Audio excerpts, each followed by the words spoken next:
हर ओर पीले वस्त्र, वीणा की मधुर ध्वनि, बच्चों की मुस्कान और माँ सरस्वती के जयकारे गूंज रहे थे। भक्त बड़ी श्रद्धा से माँ की पूजा कर रहे थे। कोई फूल चढ़ा रहा था, कोई किताबें रखकर आशीर्वाद मांग रहा था, तो कोई अपने बच्चों के उज्जवल भविष्य की कामना कर रहा था। माँ सरस्वती सबको प्रेम से देख रही थीं। उनके मन में अपार आनंद था कि उनके भक्त उन्हें इतनी श्रद्धा से पूज रहे हैं।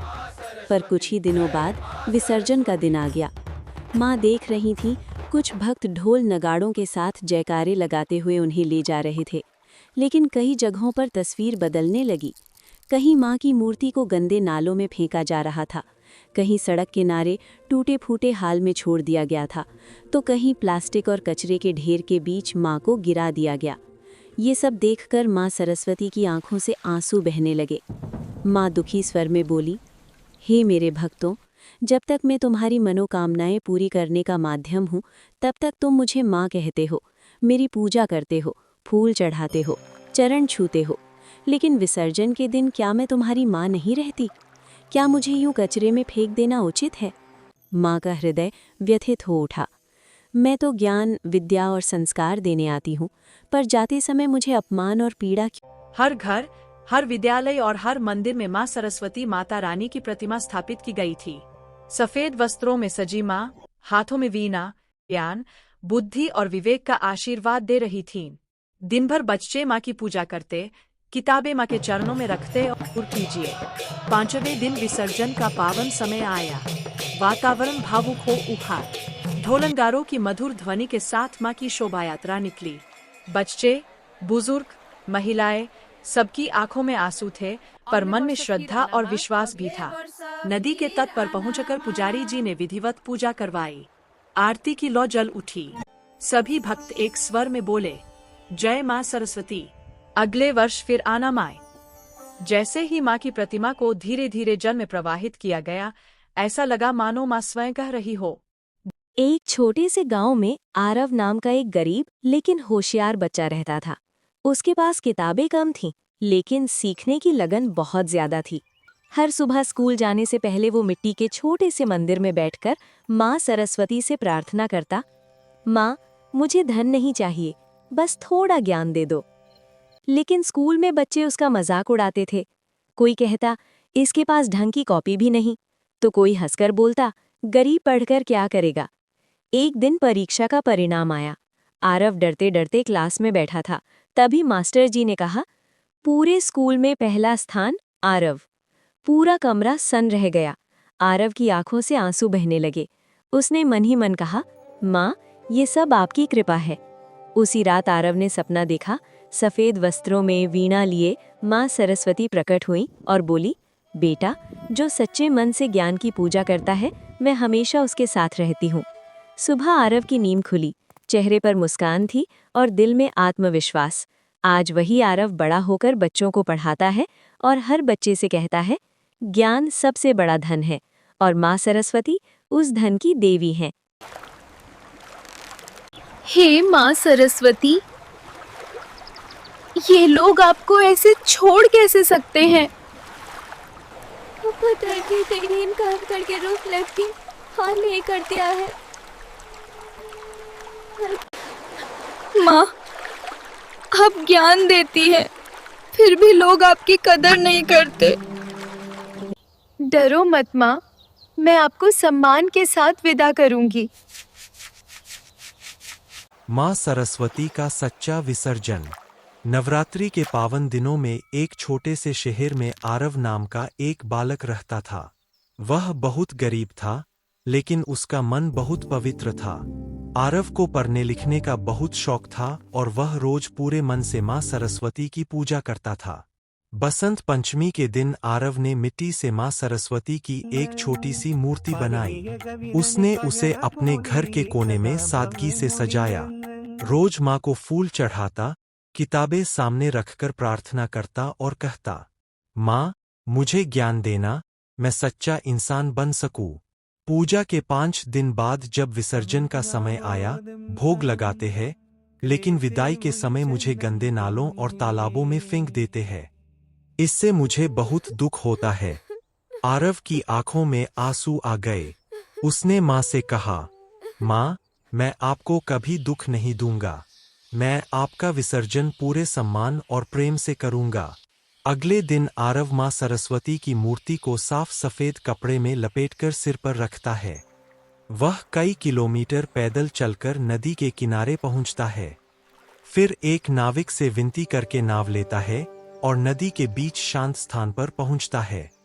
आरव हाथ जोड़कर कहता है, माँ, जैसे आपने मुझे ज्ञान दिया वैसे ही सबको सद्बुद्धि देना। धीरे धीरे वह मूर्ति को स्वच्छ जल में विसर्जित करता है। तभी आकाश में हल्की सी ध्वनि गूंजती है, वत्स, मैं तुमसे बहुत प्रसन्न हूं। कुछ समय बाद आरव की बुद्धि तेज हो जाती है। वह पढ़ाई में आगे बढ़ता है और सबकी मदद करता है। लोग कहते हैं, जिसने माँ का। बहुत समय पहले की बात है। एक घना और रहस्यमय जंगल था। उसी जंगल के पास एक अत्यंत सुंदर बाग स्थित था। उसी बाग में एक छोटा सा बच्चा अकेला रहता था। इस संसार में उसके माता पिता नहीं थे। न उसके पास धन था, न घर और न ही कोई अपना। लेकिन उसके जीवन में एक अनमोल धरोहर थी, माँ सरस्वती पर अटूट विश्वास। प्रतिदिन सुबह वह बच्चा नदी के किनारे जाकर स्नान करता, फिर जंगल से सफेद फूल चुनता और एक छोटे से पत्थर पर रखी माँ सरस्वती की छोटी सी मूर्ति के सामने बैठ जाता। पूरे मन से हाथ जोड़कर वह प्रार्थना करता, हे माँ सरस्वती, मुझे धन नहीं चाहिए, मुझे वैभव नहीं चाहिए, बस मुझे ज्ञान दीजिए। उसके पास न कोई पुस्तक थी, न कोई गुरु। फिर भी वह मिट्टी पर अक्षर लिख लिख कर पढ़ने का अभ्यास करता। पेड़ों को अपना विद्यालय मानता और पक्षियों को अपना मित्र। एक दिन घनघोर वर्षा होने लगी। चारों ओर अंधेरा छा गया। बच्चा भूखा था, थका हुआ था। फिर भी उसने एक छोटा सा दीपक जलाया और माँ सरस्वती की पूजा की। उसकी आंखों से आंसू बह निकले। उसी रात चमत्कार हुआ। माँ सरस्वती स्वयं प्रकट हुईं। सफेद वस्त्र धारण किए, हाथों में वीणा और चेहरे पर करुणा की अपार ज्योति।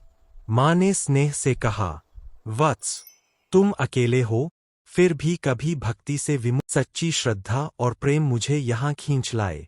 माँ ने बच्चे के सिर पर अपना हस्त रखा। उसी क्षण से उसका जीवन बदल गया। उसे ज्ञान, बुद्धि और मधुर वाणी का वरदान प्राप्त हुआ। कुछ वर्षों बाद वही बच्चा बड़ा होकर एक महान विद्वान बना। दूर दूर से लोग उससे ज्ञान प्राप्त करने आने लगे। लेकिन वह आज भी उसी बाग में जाता, माँ सरस्वती को प्रणाम करता और विनम्रता से कहता, माँ, जो कुछ भी हूँ, आपकी कृपा से हूँ। शिक्षा। बहुत समय पहले की बात है। एक छोटा सा गांव था जहां आदित्य नाम का एक गरीब लेकिन बहुत जिज्ञासु बालक रहता था। उसे पढ़ने लिखने का बहुत शौक था, लेकिन घर की गरीबी के कारण वह ठीक से पढ़ाई नहीं कर पाता था। फिर भी वह रोज मंदिर जाकर माँ सरस्वती की पूजा करता और उनसे ज्ञान का आशीर्वाद मांगता। एक दिन बसंत पंचमी का पावन पर्व आया। गांव में सब लोग पीले वस्त्र पहनकर माँ सरस्वती की पूजा कर रहे थे। आदित्य के पास न तो पीले कपड़े थे और न ही चयाने के लिए कुछ। वह मंदिर में बैठकर मन ही मन बोला, माँ, मेरे पास कुछ नहीं है, लेकिन सीखने की सच्ची इच्छा है। कृपया मुझे ज्ञान दीजिए। उस रात आदित्य को स्वप्न में माँ सरस्वती दिखाई दीं। वे श्वेत वस्त्र धारण किए, हाथ में वीणा लिए मुस्कुरा रही थीं। उन्होंने कहा, वत्स, सच्ची श्रद्धा और मेहनत से बड़ा कोई धन नहीं होता। मैं तुम्हें बुद्धि और धैर्य का वरदान देती हूँ। अगली सुबह से आदित्य का मन पढ़ाई में और अधिक लगने लगा। वह जो भी पढ़ता। एक गांव के किनारे छोटी सी झोपड़ी के बाहर एक मासूम बालक गहरी नींद में सो रहा था। उठ रे नालायक, कब तक सोता रहेगा? तुरंत जंगल जा और खरगोश पकड़कर ला। ठीक है माँ, मैं अभी जाता हूँ।